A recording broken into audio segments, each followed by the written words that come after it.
Each year, Microsoft Research hosts hundreds of influential speakers from around the world, including leading scientists, renowned experts in technology, book authors, and leading academics, and makes videos of these lectures freely available.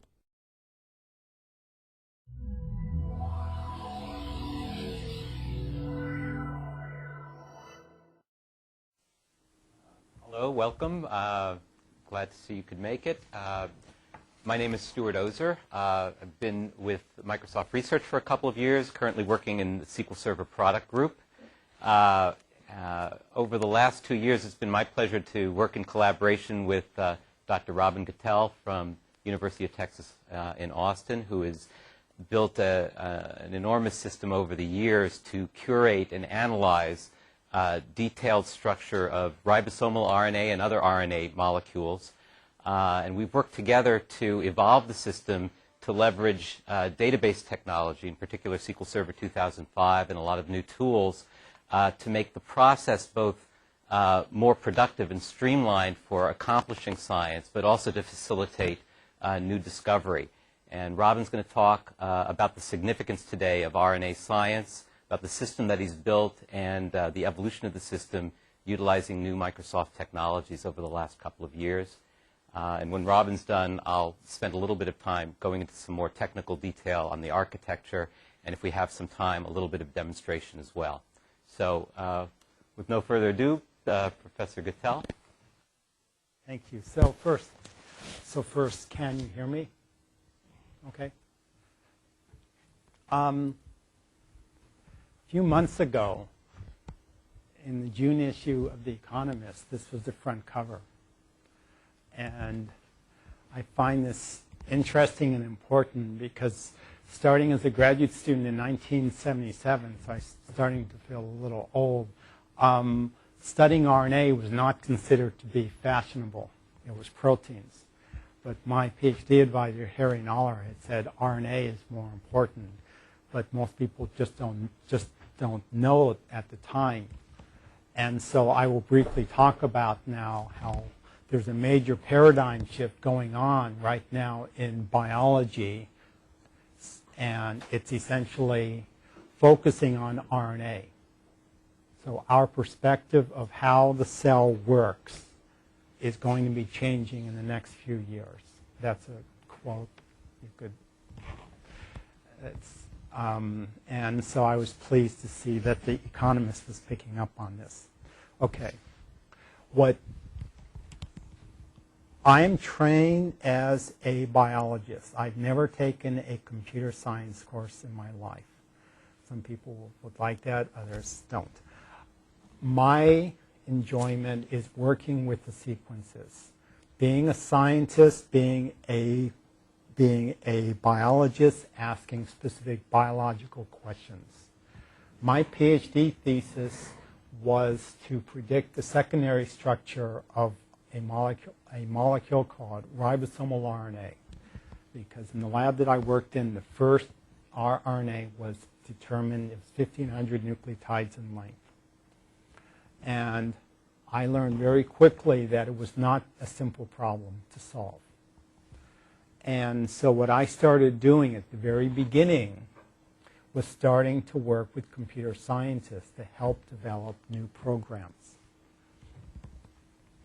And so what we have here is that I am now collaborating with Stuart and others here at Microsoft to essentially enhance and make a significantly better version of a system that I had been working on for about 20 years.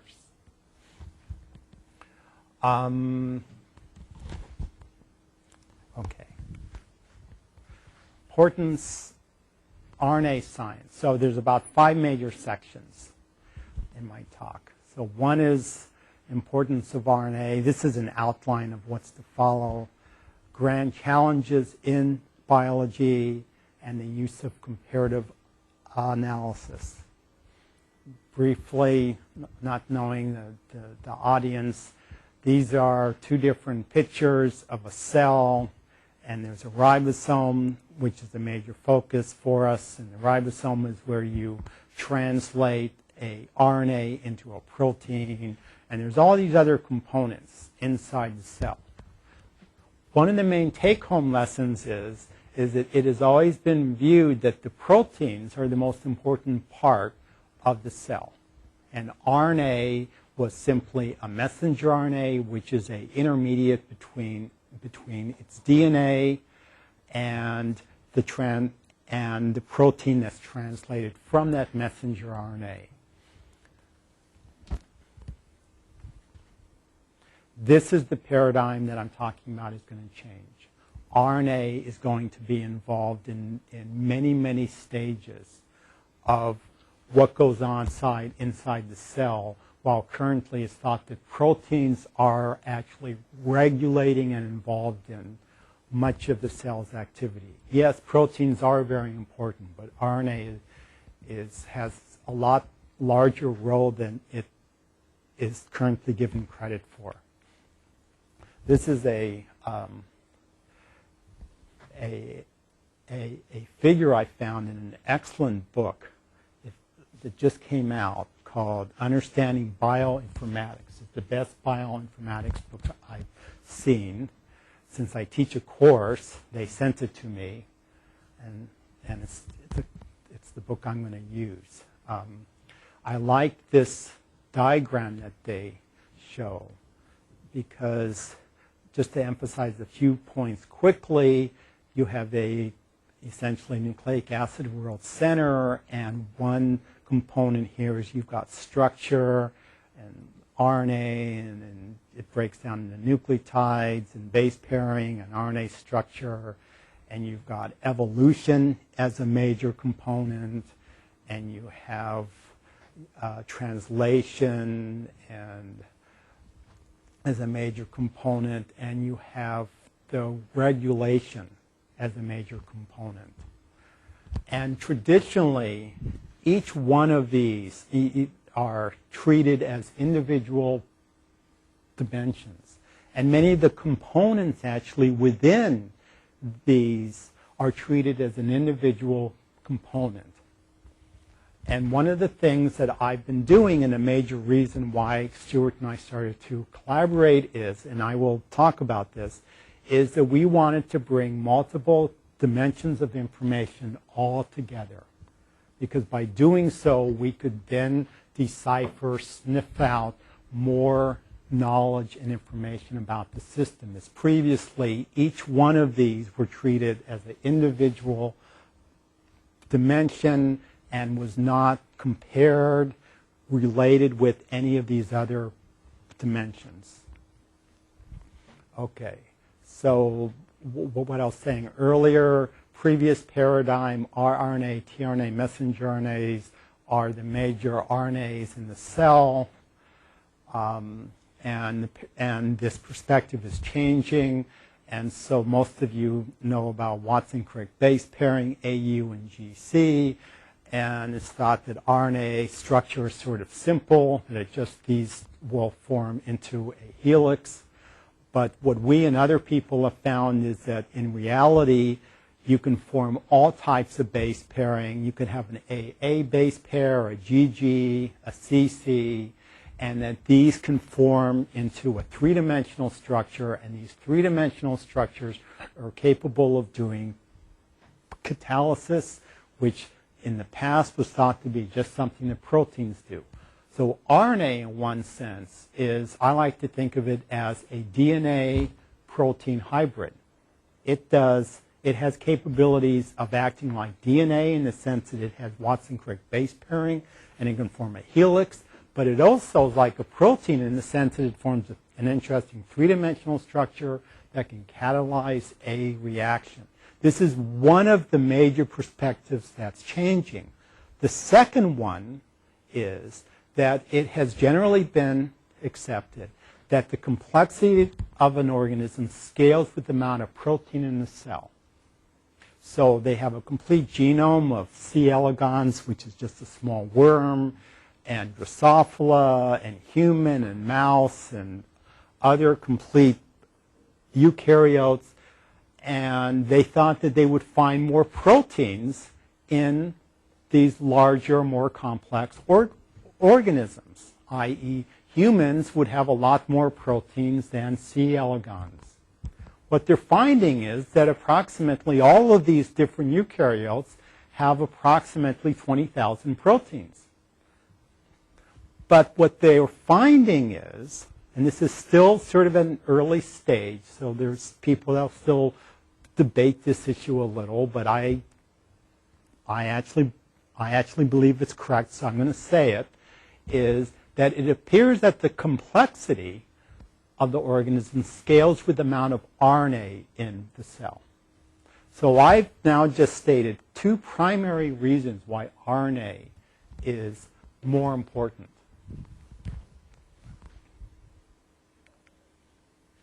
So there are several grand challenges in biology. I'm just going to discuss two of them. One of them is to predict an RNA secondary and tertiary structure from its nucleotide sequence. So, example, you start with a tRNA sequence that's about 76 nucleotides in length, and you want to predict its secondary structure, which is its classic cloverleaf, and ultimately you want to fold this up into a 3D structure.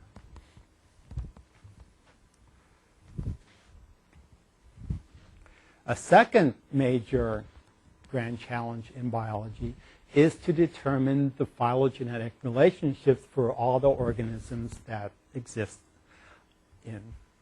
on Earth. And I don't know how many people here have heard of Carl Woese, but in the year I started graduate school, 1977, he found a third kingdom of life. There used to be a group called the prokaryotes. So you had the prokaryotes, which were bacteria and archaea, and you had the eukaryotes. Carl found that the prokaryotes broke up into two major groups, the bacteria, as he called it, and the archaea. This was based on his analysis of the ribosomal RNA. This is such an important finding. I'm envious. A lot of us are envious. It was published first page on the New York Times.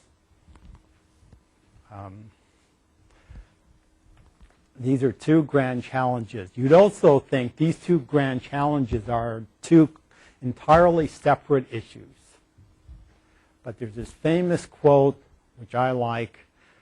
I think it's true. Nothing in biology makes sense except in the light of evolution, i.e. if we're going to study a biological system, study it from use evolution to help understand the system. So our efforts to predict secondary structure from a single sequence using simple energy rules failed. That's a whole lecture in itself that I won't talk about. Just accept that. So I felt doomed because my PhD advisor said your PhD is to take this 16S rRNA, 1,500 nucleotides long, and predict its secondary structure. And there are something like 10 to the 100th possible secondary structure models for 16S. So I thought, uh-oh. Fortunately, Carl Woese came along and said, no, use comparative analysis to predict the structure. Briefly, what comparative analysis is molecules that do the same thing. For example, tRNA. Even though they will have different sequences, there's three different tRNAs that have three different sequences. They all fold into the same secondary structure, and they fold into the same 3D structure. And down here, we actually compare the sequence identity. So even with only 40% sequence identity in this alignment, you can form the same secondary structure and 3D structure. So our objective is for the 16S and the 23S ribosomal RNA was to find a structure that's common to all the 16S's and 23S RNAs. Okay. Here's a quick overview on its application. Up here in the left is a diagram that has the E. coli sequence for a small region of the 16S shown here as the main sequence, and the actual differences between E. coli and Bacillus brevis shown as those nucleotides that are actually shown here, meaning that the brevis sequence is identical in all the places in which you don't have this second sequence here. And you can predict the structure here, a small secondary structure that at the time was considered more stable than this structure down here. But this structure down here, you see, you have what's called covariation. So in coli, you'd have a UA base pair right there at the bottom. And in brevis, you had a compensating covariation. The U changed to an A on the left side, and the A changed to a U on the right side. And so 4 of the 6 base pairs in this helix actually had a covariation. So essentially what we set out to do was align sequences. That's what this schematic shows here. And we look for covariation. We look for columns in an alignment that have a similar pattern of sequence variation. And so this A here, this A here, and this A here are 2 columns that actually base pair, and that's shown right here. And you see that in some bacteria, you have some CGs and UAs and GC base pairs, and in the archaea, it's all CGs, CGs, CGs, and in the mitochondria, you have some GCs and AUs. That's just in the column A, well, I should call it A and A prime, and this applies to columns B on the left and right, and C, et cetera, et cetera. So we here have predicted 5 base pairs, and it's in this structure right here. So this A, these 2 columns, 240 with 286, is right here, and it's CG in E. coli, but as I said, in other organisms, it might be a UA or a GC right here. And the same applies for all the other base pairs here. So again, we are looking for, in an alignment, we're looking for columns that have similar patterns of sequence variation. And I'm just showing a few examples here.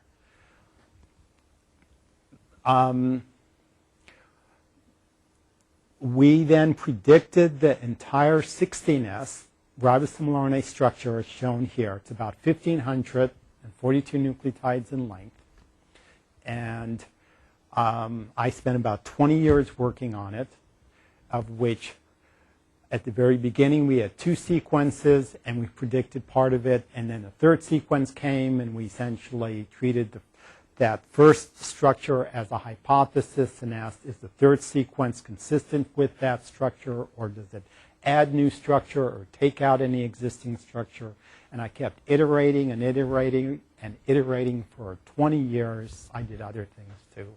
But we came up with this structure, and no one ever thought, or at least I never thought, that we would get a crystal structure. Crystal structure is a high-resolution structure. This is about 2.8 angstroms in the year 2001, meaning I thought that this was going to remain a prediction until I died. It was consistent with many, many experiments in which people would test individual base pairs and make compensating base changes. And if you change or if you change one nucleotide in a base pair but not the other, it might kill the cell. But if you make a compensating base change, it essentially brings the cell back to life. And so we were confident that this structure that was predicted with comparative was correct. But it was ultimately tested once we got the crystal structure. I think it's on the next slide. No. Oh, actually, I'll get to it in a few slides, but I'll say it now. About 97%, 98% of the base pairs that were predicted with our comparative covariation analysis was in the crystal structure. Ultimately, how many sequences did you have to contribute to that prediction? Well, that's a slide, an interesting slide that I have in a paper with two sequences that are properly spaced, meaning two sequences that are 99% similar are not going to be very useful here. Two sequences that had about 80% identity, it turned out that about 70% of the structure predicted with just two sequences is in this structure. And as you add more and more sequences, you essentially can keep tuning this secondary structure model. We can still learn a lot more. That's another story in the sense that certain regions will have a special characteristic in organisms just on one branch of the tree. So in one sense, the structure might look a little different on certain branches of a tree. And so we're still not actually done, but we're sufficiently done. Another very, very important dimension is to ask how frequently does a change of covariation occur. So for example, this 925 base pair, which is shown up here, if you simply looked at nucleotide frequencies, you'd see that about 25% of the sequences are CG, about 57% are GC, and about 82% are AU. It turns out that almost all the GCs are bacteria, all the CGs are archaea, and all the CGs are also, all the GCs are bacteria, and all the CGs are either archaea or in the eukaryotes. What that means is that this event, as we call it, this change, this mutual change occurred once, approximately once in the evolution of this entire molecule. Another example here is this 1357, 1365. We see that there's AGs, GCs, and GAs. In the bacteria, it's predominantly AG and GA. In the archaea and in the eukaryotes, the covariation is actually between Watson-Crick base pairings, GC, UA, CG. And then this third example here is 245, 283. This is where I used to get heckled. Maybe I'll get heckled again. When I actually proposed a CC and a UU base pair. Because all I was looking for was patterns of variation in an alignment. I was not looking for Watson-Crick base pairing. And what this schematic, this diagram is intended to show is that the UU and the CC exchange many times in the archaea and in the bacteria and in the eukaryotes. So the more frequently you get a covariation, or what we would call an event, the more likely it is true, or true in the sense that it's a base pair. So there are actually a number of base pairs that are invariant in the archaea and the bacteria and in the eukaryotes. And if they're invariant, you cannot actually necessarily predict that it's a base pair because it's a chance event that you can form a Watson-Crick base pair. We happen to predict this 925 simply because it's adjacent to other base pairs that do have more events, more covariations. But these other two examples, they occurred many, many times throughout the evolution of the rRNA, and so we're more confident that they are true. And when the crystal structure came out, all of these were in the crystal structure, including the UUCC. Okay, so this is what I had said earlier. The accuracy of the comparative model was about 97% of the base pairs that we predicted in the 16S were in the crystal structure. About 98% of the base pairs predicted in the 23S were in the crystal structure. 16S is on the left, 23S is on the right. The 23S is about twice the size. It's about 3,000 nucleotides in length. Okay, next part. Current tools and the CRW site. So, I've already told you, I don't program. Although I know Unix, I'm not sure if that's a bad thing to say in here, but we actually did all this work on Sun Microsystems computers from the very beginning. And I worked with programmers to develop a number of programs. A sequence alignment editor. This is essentially just a manual, a system where someone, a human, a mere mortal, would just essentially insert gaps, dashes, to align sequences. And so I spent many, many years using AE2 to align sequences. The program query analyzes these alignments, and we do our covariation analysis. XRNA is the program that we use to help draw these secondary structure diagrams. What we call the RDBMS is simply a simple MySQL database system that we set up like 15 years ago just to keep the inventory of all the data, because the number of rRNA sequences is extremely large. I'll talk about that a little later, but I'll say now there's over 500,000 rRNA sequences. There's more rRNA sequences than there are for any other gene, and the reason is because it is used to determine the phylogenetic relationships. It's the best molecule to determine the phylogenetic relationships. So as a byproduct, I get access to all this data that people are sequencing these to determine phylogenetic relationships, and I use it to actually work on structure. So it's been very nice, but we set up a simple system that kept an inventory of all of our data. We have developed a toolkit called CAT, Comparative Analysis Toolkit. Its objective is to essentially facilitate the alignment of sequences and to do many of the operations that I used to do manually. I'm just touching on these issues very, very quickly. CRW is the name of a website that we created. Stands for Comparative RNA Web. And its objective was that in the process of doing all this comparative analysis to predict RNA structure, we were creating a lot of alignments and secondary structure diagrams that the general scientific scientists wanted. And they asked me for it. So we created this website that's called CRW. It is not coincidental that Carl Woese, who was one of my mentors, his middle initial is R, and so it's also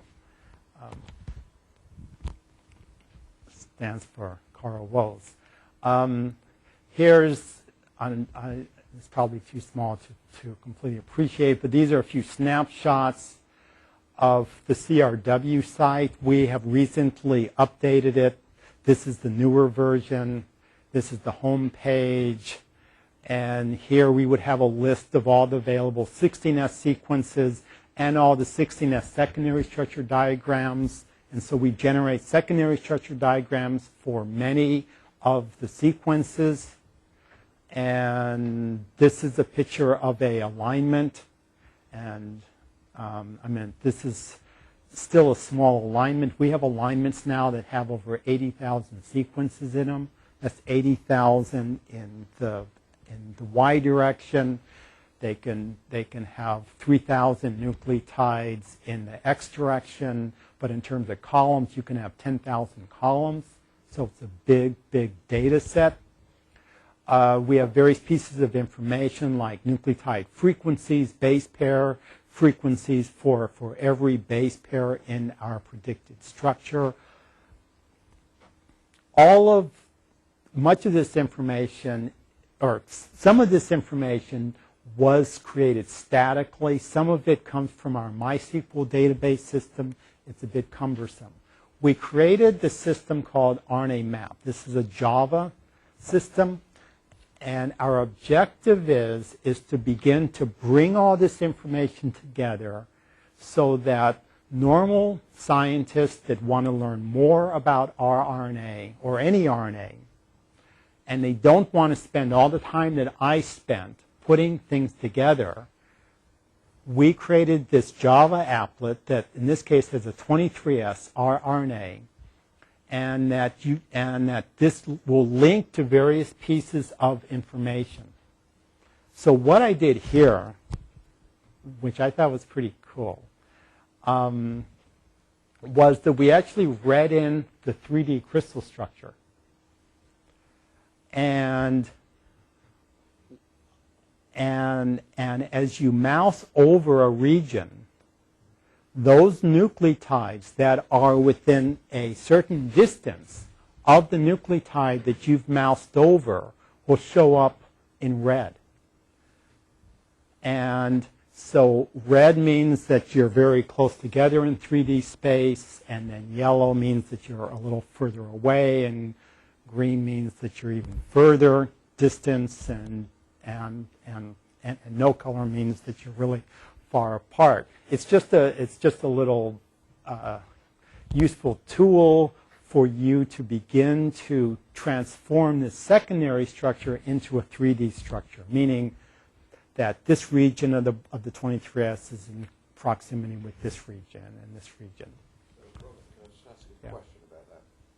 So what we're seeing here, the mouse is, when you took the screenshot, the mouse was hovering over a nucleotide. Yeah, and I forgot which one. Oh, it might be this one right there. Okay, and given that the mouse was hovering over that nucleotide, what we're seeing is the redder the other nucleotides are, the closer they are to where that mouse is. Yes. So if I moved it around, the yes. change. Yes. Okay. Yes. What we actually wanted to do is to make a movie.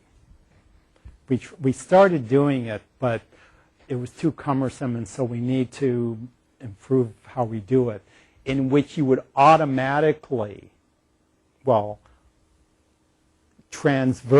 mouse would transverse over every nucleotide, and essentially that would become a movie. And so you could see colors changing, and okay. And this is probably too small to appreciate, but here's our RNA map in the center, and it's to show that there's different RNA structure motifs, which I'm not talking about, but I've mentioned that there's base pairs. Base pairs arrange themselves into a standard helix, but they also arrange themselves into these different structure motifs, which I'm not going into any detail, but we and other groups are identifying these. They have actually unique 3D structures. They are involved in tertiary interactions, protein binding. So we are collecting a lot of information about the basic building blocks of RNA structure. So the idea here again is that with the RNA map, you can begin to access different pieces of information. Base pairs themselves arrange themselves in different ways to give you a different conformation. You always think of just Watson-Crick AU base pairs form. Well, there's 14 different ways that the two AU base pairs can arrange themselves, first of all. And we have actually determined the conformation of every base pair. And you also get the non-canonical base pairs, as I mentioned before. You can get UUs and CCs, etc.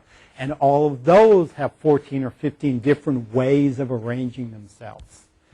So our objectives are to actually learn at a chemical, at a very fundamental level, the basic building blocks of RNA structure. And ultimately, our goal is to be able to predict the secondary and tertiary structure. And I believe that knowledge of all this type of information that I'm showing here is going to be important. But currently, all this information are in flat files all over the place. And there are people that said, well, I can just write some Perl scripts and I could link everything together. And I I'll mention it, I'll get to it. I feel very fortunate that we were able to meet Stuart, and essentially what we will be doing is bringing all this information together. So when I say from past to future, lessons from, lessons from evolving RNAs, problem effectively using large volumes of information, spanning several different dimensions being sequence, alignment, secondary structure, structure motifs, 3D structure information, phylogeny, base pair conformation, anything, any dimension that is essentially related to this RNA molecule. Okay. Here's the quote that Carl Woese has in a paper. I'm an author, and I jokingly wanted to say et al., Guttell et al., meaning that, yes, I'm an author on this paper, but Carl wrote this. Okay, so what did he say? The comparative approach indicates far more than the mere existence of a secondary structure or element. It ultimately provides detailed rules for constructing the functional form of each helix. Such rules are a transformation of the detailed physical relationships of a helix and perhaps even reflection of its detailed energetics as well. One might envision a future time when comparative sequencing provides energetic measurements too subtle for physical chemical measurements to determine. This statement is absolutely amazing because it was made in 1983. In 1983, many scientists, experimental scientists, were laughing at us saying you cannot predict a secondary structure just by looking at sequence. And here Carl's saying, oh, well, of course you can predict the secondary structure, but here he has the audacity, which is typical vintage Carl, to be saying it's going to tell us a lot more. What he is saying here is absolutely true. I will not be able to go into it in any detail, but we are actually using comparative sequence information, the frequency of certain types of structural elements, and we are finding that there is a direct correlation with the frequency of certain structural elements and their physical stability.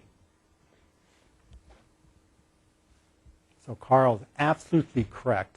And we need the SQL Server system to actually achieve that goal that I just mentioned, or goal, that project that we're working on. And then, I don't know if I should read this because I'm running a little behind, but I'll still do it. We can imagine the evolution of an RNA sequence and structure as a movie, with each rRNA sequence structure a single frame or snapshot. Only a few rRNA sequences were known in 1980, and to a first approximation, their distance from one another on a phylogenetic tree or plotted on an abstract sequence space, such as a principal component analysis, is very large.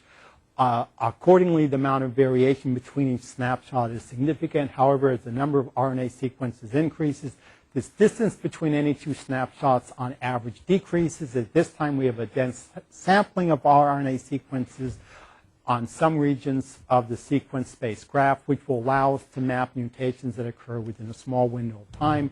Our movie of the evolution of rRNA is now beginning to have greater fluency from one frame to another.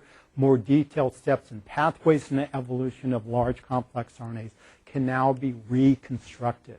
So by having as many sequences as we have, that we can properly, accurately predict their secondary structure, and organizing the information properly, we can now study models of evolution in a way that no one else has been able to do. How much data do we have? This is May, so this is already way out of date. But But we study 16S, 23S, 5S RNAs. There's some introns, group 1, group 2, tRNA. There's over 1 million sequences that we have in our data collection at this time. The number of sequences that we've aligned is actually a lot less than the number of raw sequences. And so one of the rate limiting steps right now is aligning these sequences, these raw sequences into a alignment. And this number just shows that we have 33 different alignments that contain all of these raw sequences. And then we are generating these comparative secondary structure models for a subset of these. And so a model means it's a drawing, and structure information means it's not a drawing, but it's a file that's telling you which positions are base paired with each other. Our goal is to actually have structure information, base pairing information for every single sequence here. This is very doable if we actually develop the right tools, or if I could get a few thousand monks to work at the computer. Okay, three-dimensional structure. So let me back up. We want to now put all of this information into a database system. Currently, we just have the annotation. We just say that we know the names of these 540,000 sequences. And we know it's a 16S or a 23S. And we know how many nucleotides it is. And we know where it is on the phylogenetic tree. We want the sequence in the database. We want the alignments in the database. We want the structure, the base pairing information in a database. My mentors used to tell me, Robin, no, it's not possible. And I'm manic in that sense. Unfortunately, people like Stuart allow me to be manic because he's helped essentially allow us to implement this, which is that we want to put all that information into a database. We want to put the 3D coordinate information for the 50S ribosomal subunit. That includes the 23S and 5S, and the 30S ribosomal subunit. That includes the 16S, into the SQL Server system and do analysis of this 3D coordinates in the SQL Server database system. This is doable. We also want to put the entire phylogenetic tree into the system so that every sequence is mapped somewhere onto this tree so we can determine essentially the evolution of every nucleotide through the evolution of the rRNA. So this is just a diagram showing that here we have an alignment that is currently in the SQL Server system that Stuart developed. That's called RCAD. And we have the tree of life. We have 3D structure. We have secondary structures all in. Okay, this is the quote that Stuart wrote, or this is part of a letter that Stuart wrote for a grant proposal that I submitted in March of this year. Our collaboration began in February of last year when you and your graduate student Kishore approached Microsoft with an extremely complex database problem, how to best represent large-scale metadata, sequence alignment, et cetera, et cetera. The challenge and complexity of this problem were music to our ears at Microsoft. I recently moved to Jim's group after spending 5 years on a team that engineered SQL Server database product and was eager to tackle. I will say, I don't know if I've ever told Stuart this, but Kishore and I actually did not think that this was doable. But we thought, heck, if someone wanted it, I'm not paying the person. If he wants to try it, great. I wouldn't be here if the system wasn't working. So I'll say that I'm here because Stuart was able to help work with my student Kishore and to get the system to work. Sort of an overview. Kishore didn't think it was. If I knew Kishore didn't think it was possible, I wouldn't have even tried. So that's funny.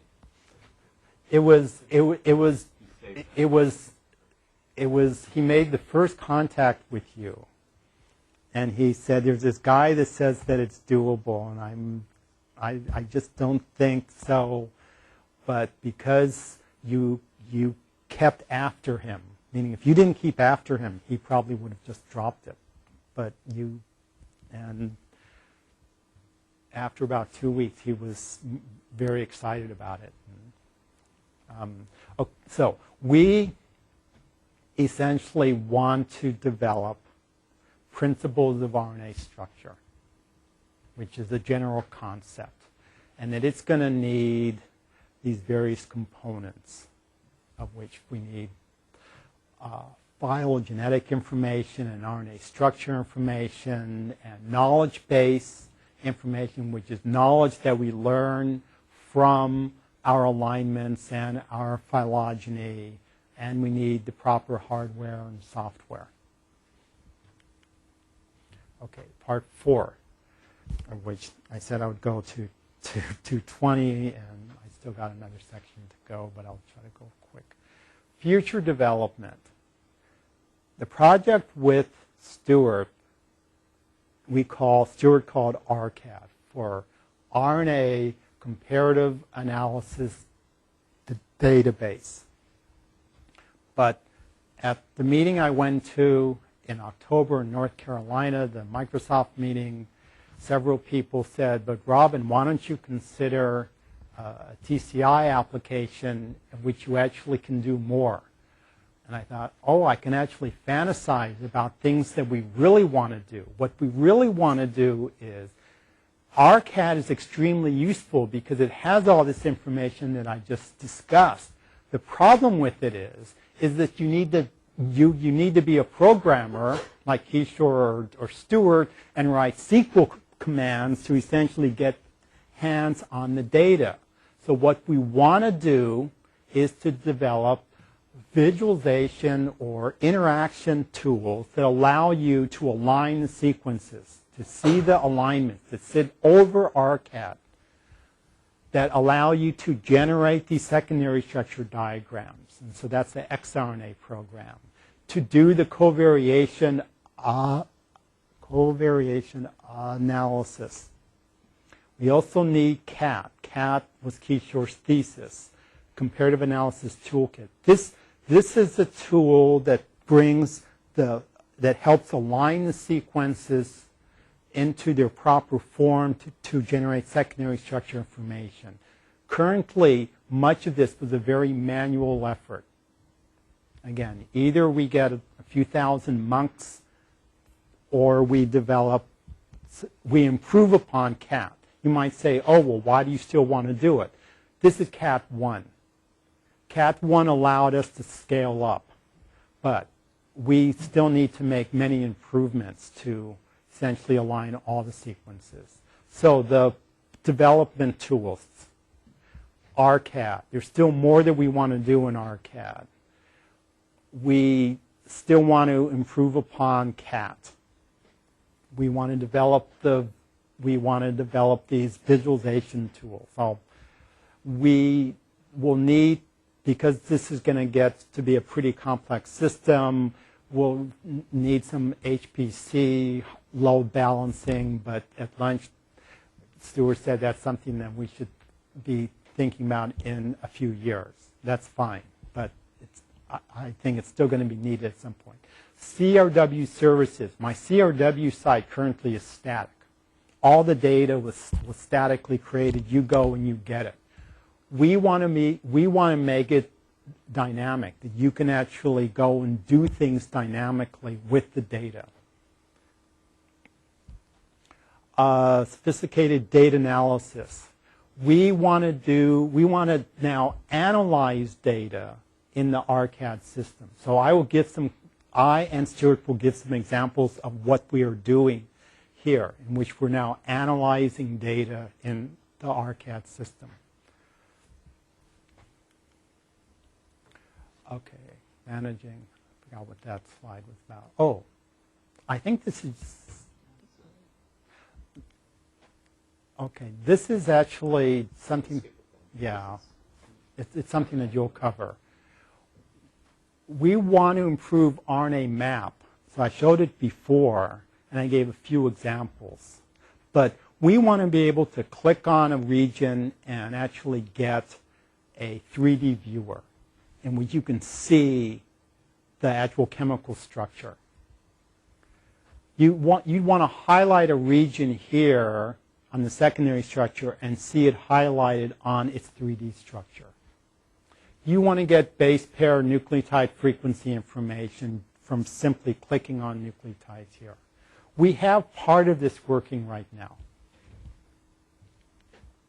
This was a mock-up in Kishore, my graduate student's thesis, of something that we would want. An alignment editor. You see a secondary structure browser. You see a phylogeny browser. You can click on a part of the structure browser and it would bring you to the appropriate region alignment or vice versa. And the same is true with the tree. You click on a branch, a node on the tree, and it would bring you to those sequences in the alignment.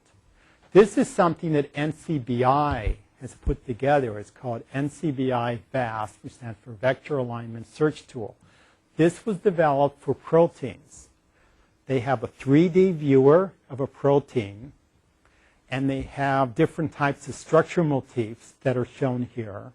And they have a sequence alignment of a few sequences for this protein.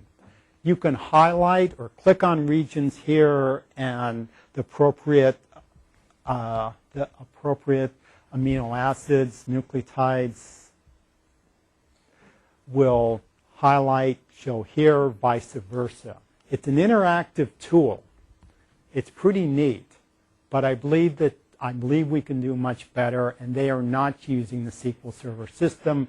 And not to pound on David Lippman too much, he's the director of NCBI, but I told him about the system that Stuart was putting together, about bringing all this information together, and he said that he doesn't think it would work. And so I would actually like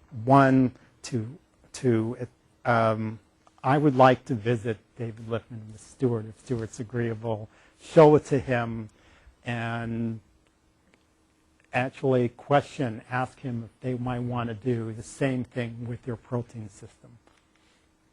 Okay, analysis and applications. I'm going over, I apologize. Let me talk about two areas. Stuart's going to cover some of the covariation analysis, but we have some slides that we just did that Stuart hasn't seen that I'd like to show.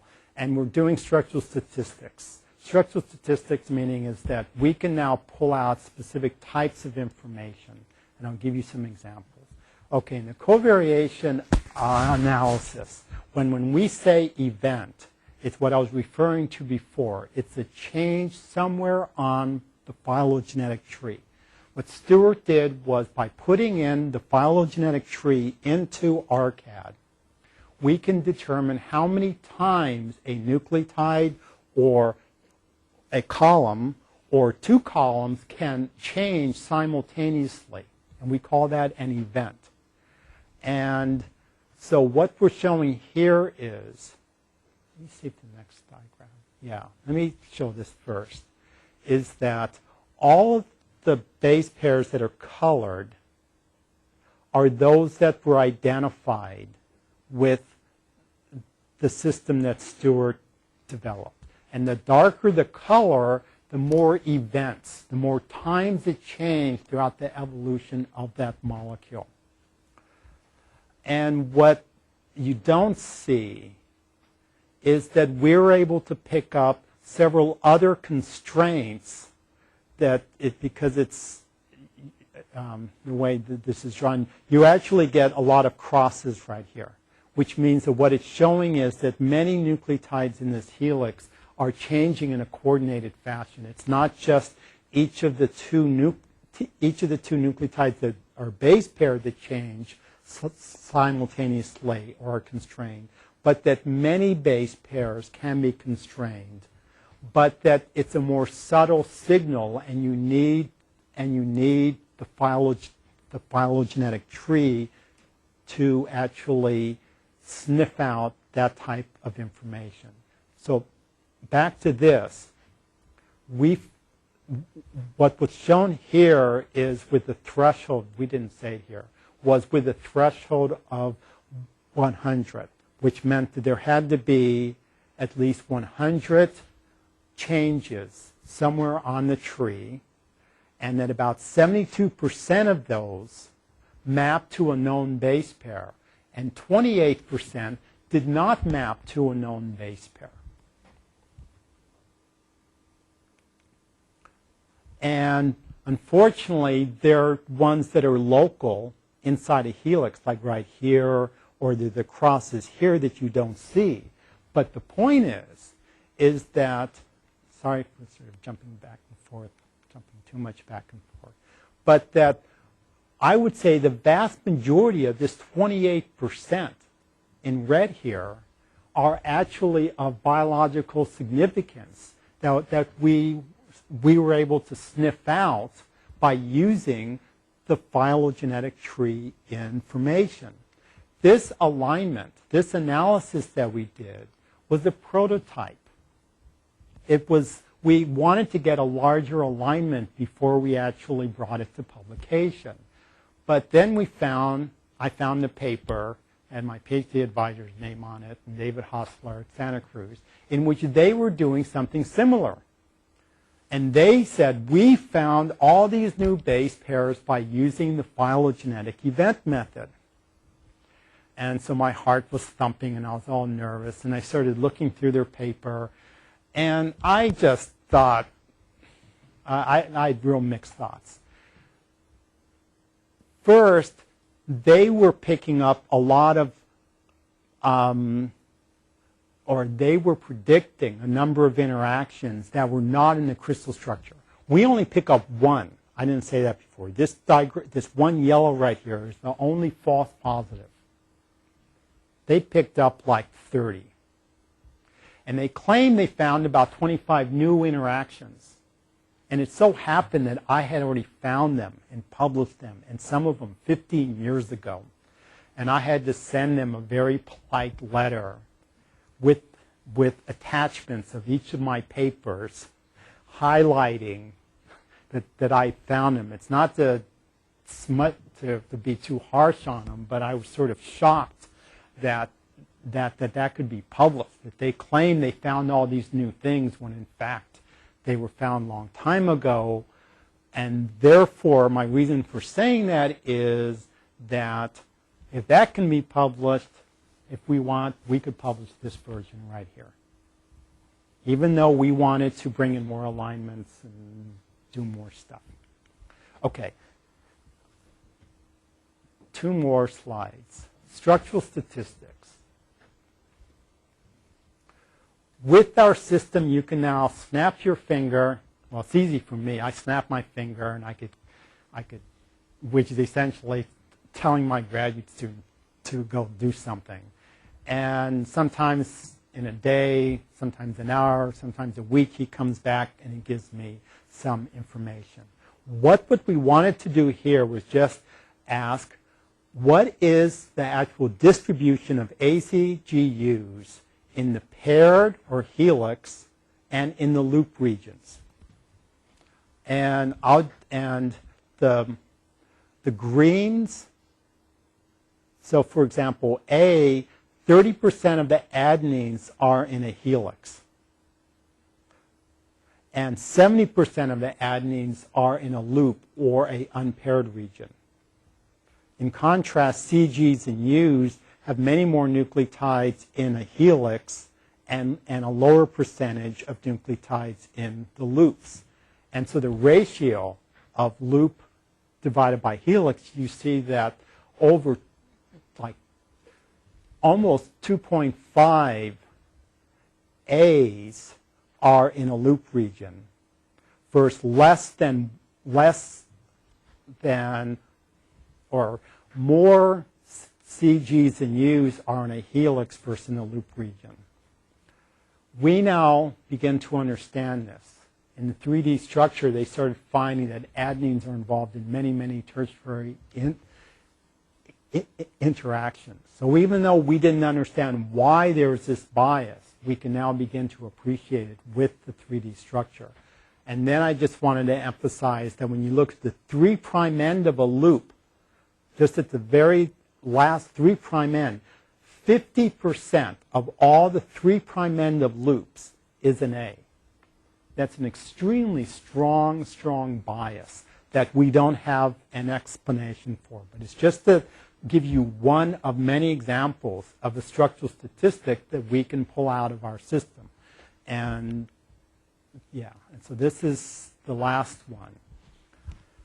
And this one is really cool, so I'll try to explain it. What my student David did is he would take an entire sequence and look for a sequence of length 4 and then look for 2 closing base pairs that flank it. And so unfortunately I didn't draw on this to explain what we're doing. But we're essentially looking for a UUCG. Every time you find a UUCG, you would look for, say, a U here and a corresponding A here to base pair, and a G here and a C here. Does that make sense, what I'm saying? Or that essentially you So candidate base pair capping yes. at the end. Yes. So when you find the UUCG sequence,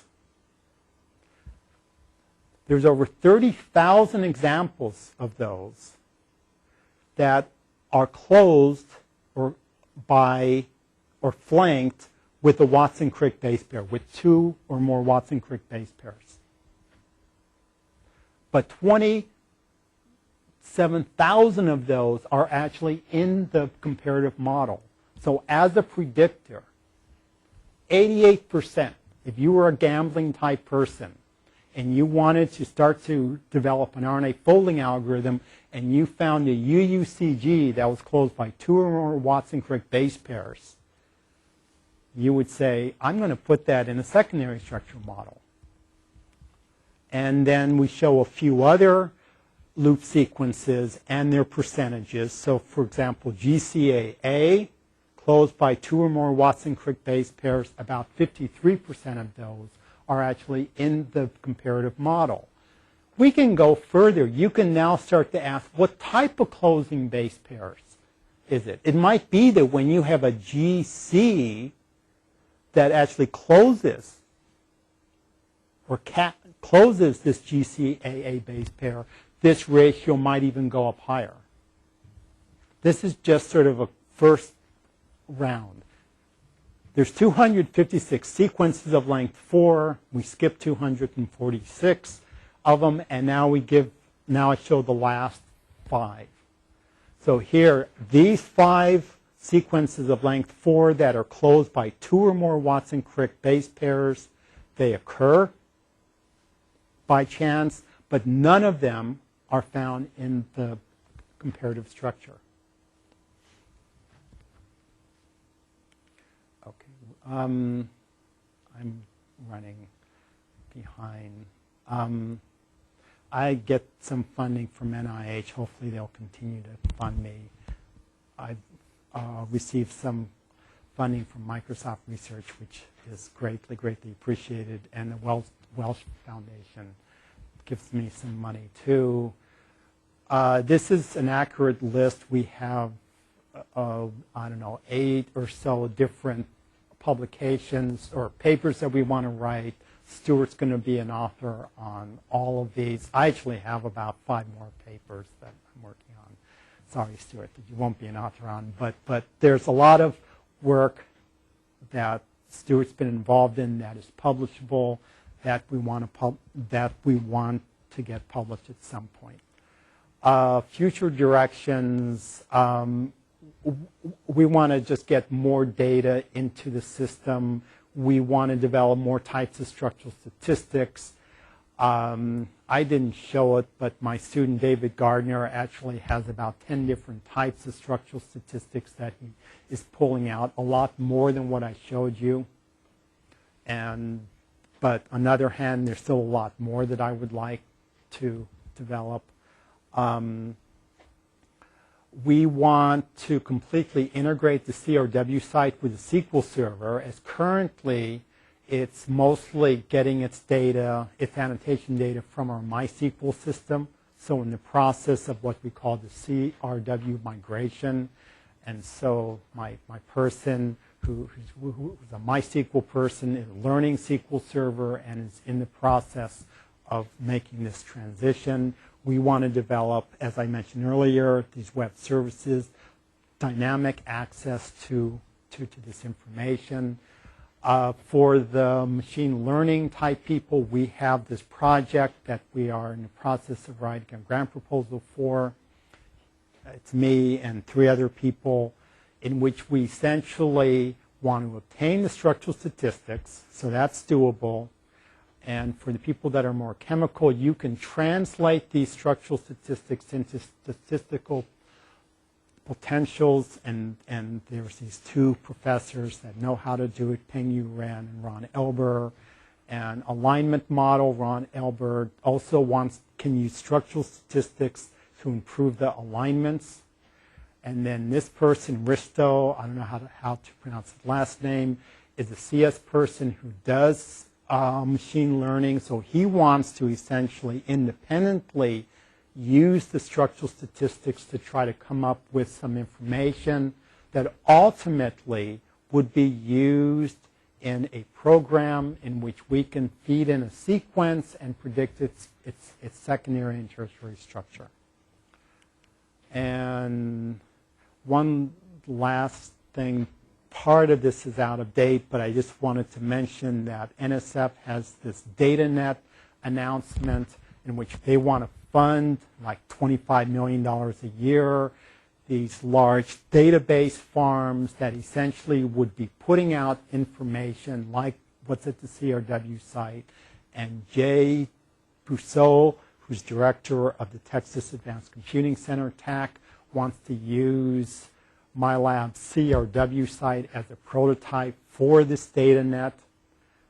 So he essentially would want to use the SQL Server system as well. And this is a few places where I've been, and these are all my license plates. And that's it. I'm sorry, I went a bit over. I'll say I want to spend 2 minutes to give people in the room who have worked with databases before, maybe know some SQL, a flavor for how we approached integrating this information into the relational database.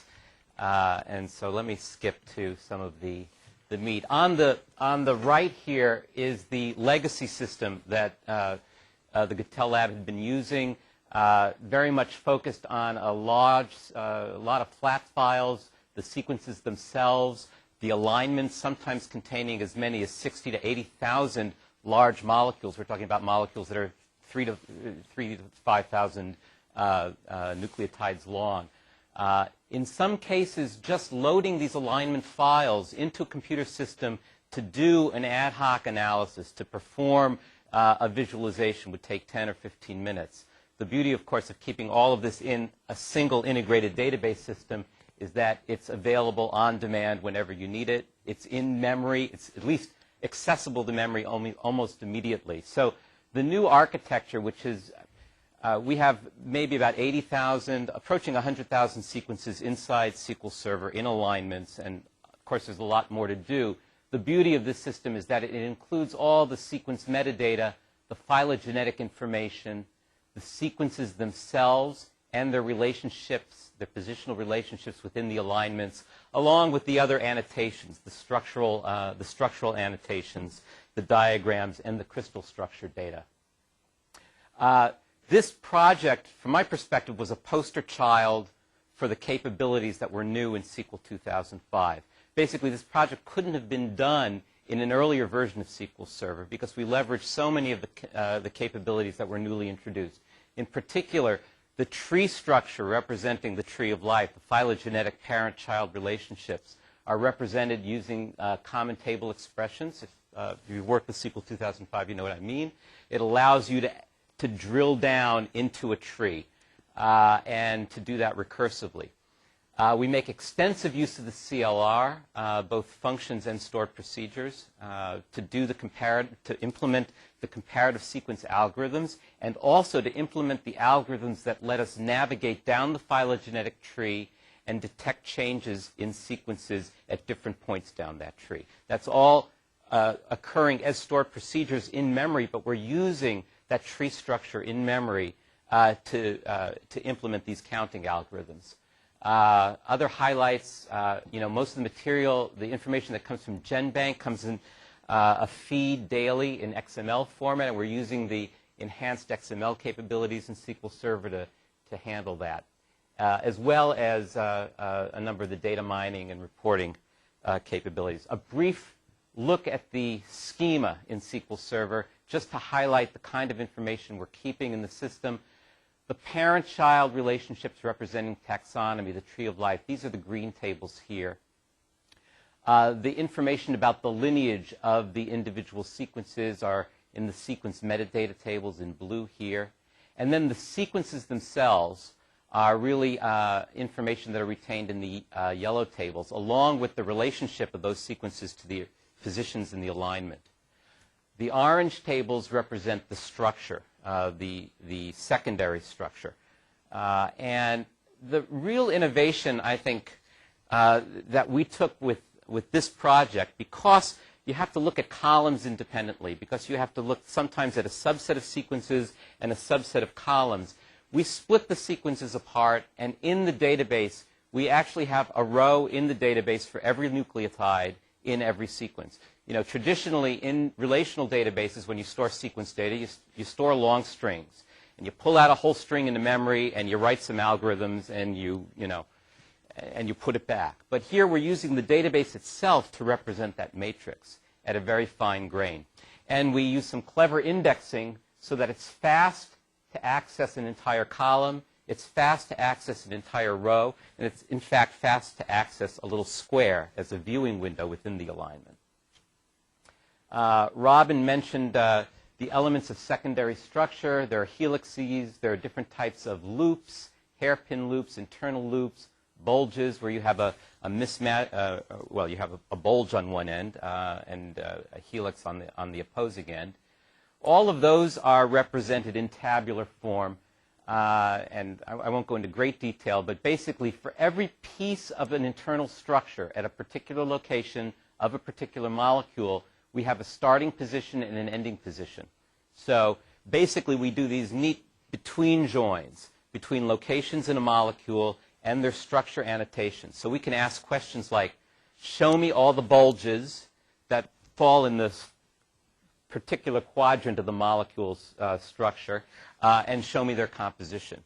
Or when I see this pattern in terms of sequence, what structures are they associated with? And that's how Robin's team was able to pull out those very interesting and very new conclusions about the composition of different internal structures. I'm going to skip the demo right now because there are a couple of important points I want to make about the scientific workflow at work here. The legacy approach to doing this covariation analysis, the statistical work to deduce what positions in the molecule are really related, really looked like, load these massive amounts of flat file information into 20, 30, 40 gigs of memory on a big workstation or a big server. Run through a bunch of C++ code, if you're lucky C++, maybe if you're not lucky Perl, and then create a bunch of large output files for each run, write a bunch of scripts to parse the output files. I mean, this is typical scientific workflow.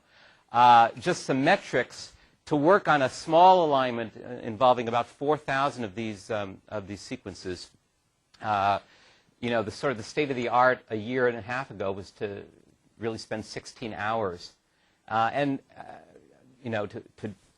extract those covariations. And the new approach within SQL Server that's been working really well for the last year, all the data stays in the database. It's always available. We use CLR stored procedures to perform the calculations close to the data, extracting what you need when you need it. You don't need a huge memory footprint anymore. You can get by on a server with 4 or 8 gig of memory. The output results go to a table that themselves can be queried. So you've retained your analysis and your results in a structured form. And using the brute force techniques that were implemented in C++ and Perl, it takes less than an hour to get that same 16-hour result. And using some clever heuristics, we can take another order of magnitude of time down and get it down to 10 minutes. So this is almost interactive covariation analysis. And the importance of that is that as you import a whole bunch of new sequences, and Robin explained he's got a backlog of nearly 500,000 sequences that have yet to be aligned, structurally aligned, you want to go back and iterate. You want to run covariation analysis again. You want to say, what's the quality of this new data that I've aligned? Do I have to tweak it? It's inherently an iterative process. And if you can get that cycle down to the order of 10 minutes, 20 minutes across tens of thousands or hundreds of thousands of sequences, your capability to more fully automate the structural alignment process goes way up. So we used a number of heuristics and tricks to reduce the search space of candidate columns that might be paired. And while we were experimenting with these techniques, we were able to extract the data quickly along with the various key metrics into visualization tools to validate our approach. But the productivity we were able to achieve working with these tools, I mean, the one caveat is that you need to know SQL to make effective use of this. And as Robin, I think, correctly expressed, what you really want is a semantic layer on top of the SQL that translates structural queries, that translates covariation requests into underlying SQL statements, but allows the scientists to be able to get the work done using scientific terms. The last thing I want to show briefly is just a before and after picture of how structural statistics used to be done compared to how they're done today.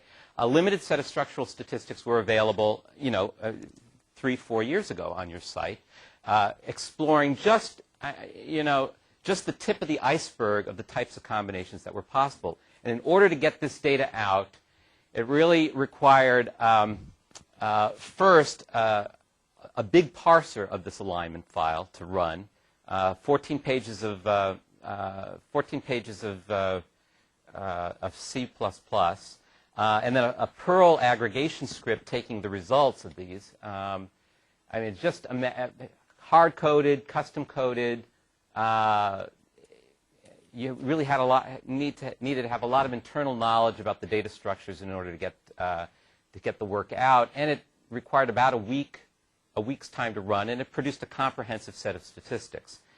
What we've changed to is a model where you can actually write these compact little SQL statements. It's not a perfect world. It's still SQL, and there's still this impedance mismatch between asking a structural question and turning it into joins in the table. But they're compact, they're concise, they run in about 30 seconds or less, and you can build a large collection of these to run periodically.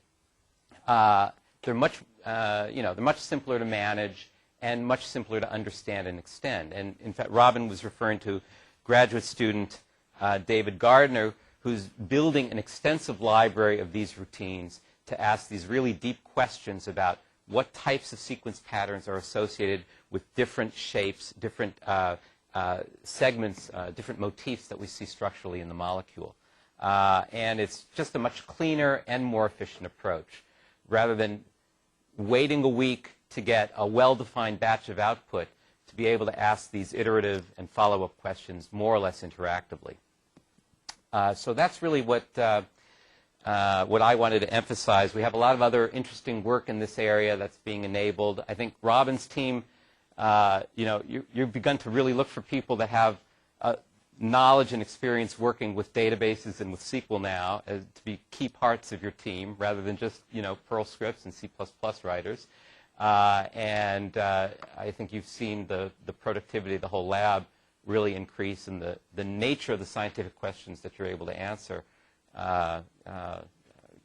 really get raised to a new level. So that's all I wanted to say, a few remarks.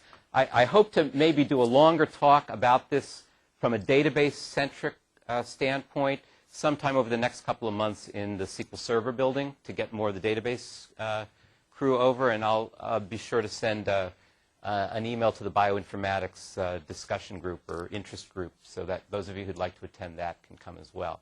But I want to pause now in case you have follow-up questions, either for myself or for Robin. Yes? So just a quick question. Notice somebody really going ahead and not storing those sequences simply as a single element as a database and really breaking them up, and in your case by nucleotide. A lot of the sequence alignment algorithms are using these dynamic programming approaches that really would be greatly benefited by not having to load both of them into memory and then on top of it, even though, I mean, they're clearly these first order models, so you don't really need everything there at once. Mm-hmm. Have you guys played around with the ability to perform some of these other algorithms that are very common in this field in this new approach? And we're not going to just load a whole sequence into memory both times before we start working on it. You know, I personally experiment. I've built sequence alignments algorithms, Smith-Waterman and you know, Needleman-Wunsch in C#. And I haven't brought them into the database, but it's trivial to bring them into the database because SQL Server supports C# running stored procedures now. So I would say conceptually I've proven that it can be done. The challenge is that most of the reference implementations of these algorithms, like FASTA, like any of the core reference implementations, have not yet been ported to the CLR, to our stack.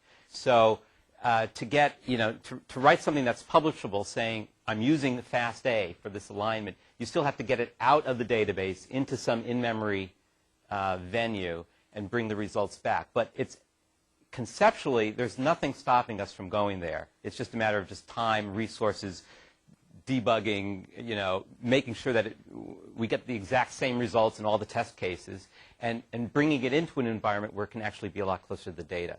But dynamic programming, easy to implement in C# and easy to implement anything in C# inside SQL Server. So there's nothing to stop us from bringing that closer to the data as well. Good. Other questions? Okay, thanks a lot for coming.